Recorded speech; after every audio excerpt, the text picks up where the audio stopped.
Cast ye up. Cast ye up. Go ahead. Prepare the way. Do what? Prepare the way. Prepare the way by doing what? Read. Take up the stumbling block. Do what? Take up the stumbling block. Take up the stumbling block. Go ahead. Out of the way of my people. Out of the way of my people. That is the job of every teacher, every aspiring priest in the nation of Israel. As we go out, we are trying to remove these stumbling blocks from the forefront of your mind so that you truly understand what it takes to achieve salvation on the planet Earth. The stumbling block that we're going to go into tonight is law and grace. Let me give you a couple of definitions first. And give you these definitions. I'll take my time. I'll read through them a couple of times so that you can get them. And then we'll go through some scriptures concerning the law and then some scriptures concerning grace.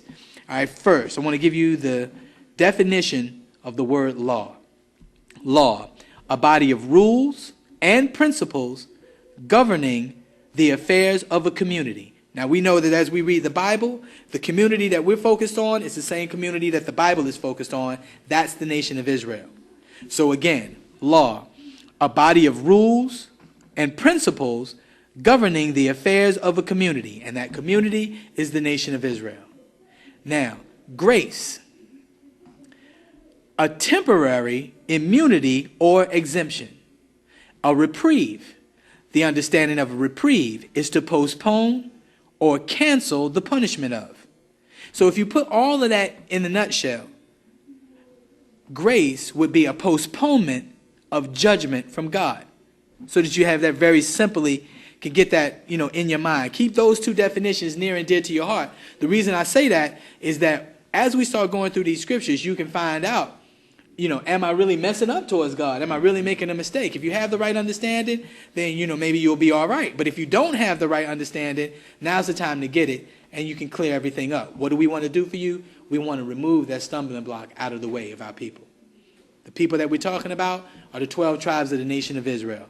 The 12 tribes of the nation of Israel consist of 12 families. The Negroes, West Indians, Haitians, Dominicans, Panamanians, Puerto Ricans, Cubans, Seminole Indians, North American Indians, Argentinian, Brazilian, and Mexican of Negro and Indian descent. Those 12 families make up the nation of Israel. Those are the people to whom we bring this message.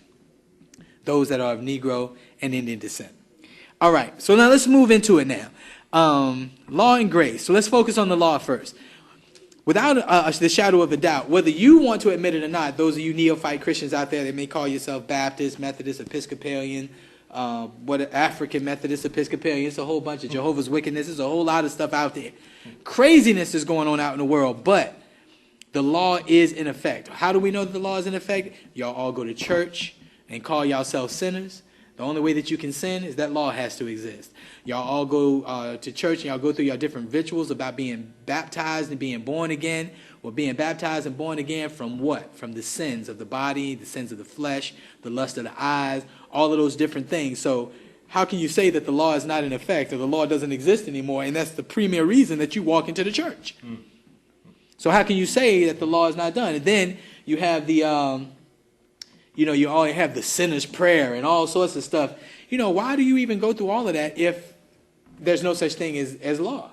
If the law doesn't exist? It's just tell you how simple we get sometimes, and we caught in our own paradox. It's like for those of you that watch, keep up with comics and everything, it's like Superman and Bizarro.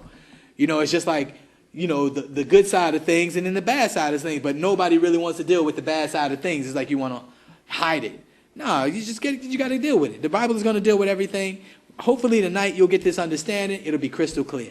Then you can go back, straighten your whole life out, join the Israelite Church of God in Jesus Christ, get involved with building your nation, get on the train right now before it gets too crowded. It's going to be pressing. People are going to be pressing to get in here.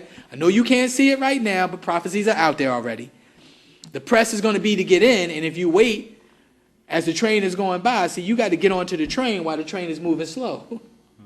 You try to grab the handle on the train when it's moving 120 miles an hour, you're going to lose your arm. So look, you got to get on here. You got to come in now and do what you're supposed to do for God the Father and God the Son, Jesus Christ. Now, let's read this. The law is still in effect, and even Jesus Christ himself said so.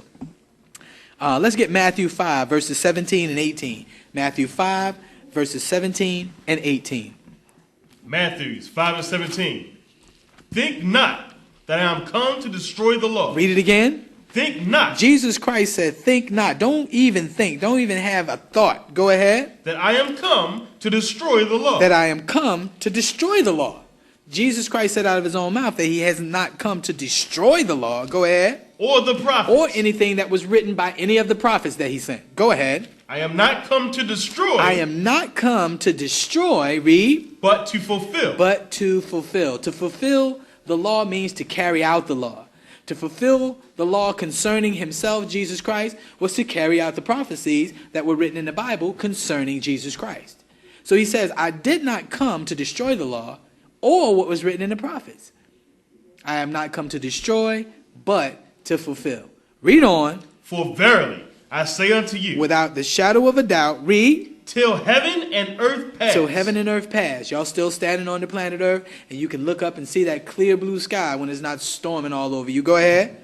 One jot. One what? One jot. One dotting of an I. Go ahead. Or one tittle. Or one crossing of a T. Go ahead. Shall in no wise. Shall in what? Shall in no wise. Shall in no way. Go ahead. pass from the law. Pass from the law until what? Till all be fulfilled. Till all be fulfilled. Why is it said like this? See, this is one of those slogans that the world takes out of the Bible. You know, just about everything good that you have on the world comes out of the Bible anyway. You ever heard anybody say, I'm going to dot all of my I's and cross all my T's? Why are you saying that? You're saying that because you meaning that nothing is going to be missed. I'm not going to miss anything. This is what Jesus Christ is saying concerning the law. That as concerning the law, the way I passed it out, the way I gave it to the nation of Israel, I ain't going to miss nothing. I'm going to dot all my I's and I'm going to cross all my T's. He's letting you know that nothing is going to pass away from this law, from the prophecies that are written in the Bible, until everything is fulfilled. Christ is telling you in a remix type of thing that I ain't going to miss nothing. I'm not going to miss anything. So hopefully you can understand that, because as we get into these next laws, you'll see that Jesus Christ himself told you in so many words that you had to keep the law. The law was still in effect, and it was going to be in effect even after Christ left. Let's move to same book, Matthew, chapter 19. We're going to read verses 16 through 19. Matthew 19 and verses 16 through 19. Matthews 19 and 16. And behold, one came and said unto him, Good master, what good thing shall I do that I may have eternal life? That I may have what? Eternal life. Eternal life. This is the focus. This is why everybody comes to church. Everybody comes to church because they want to live forever.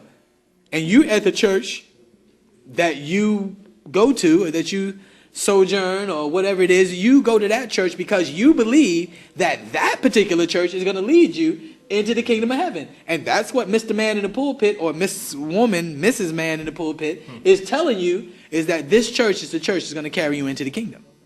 They're telling you that. It's not true, but that's what they're telling you. We know that the only church that Christ is focused on is the Israelite Church of God in Jesus Christ, because those are the people to whom Christ delivered this message. But just so that you get the understanding, read that again. And behold, one came and said unto him, Good master, what good thing shall I do that I may have eternal life? So eternal life is the focus right here. So he's asking Jesus Christ, what shall he do to inherit eternal life? Read on. And he said unto him, Why callest thou me good? So Christ didn't really even answer him. Why is that? Because the people were coming to Christ like they were going to try to catch him in something.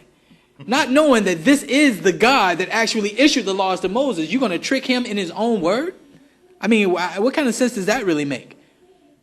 So he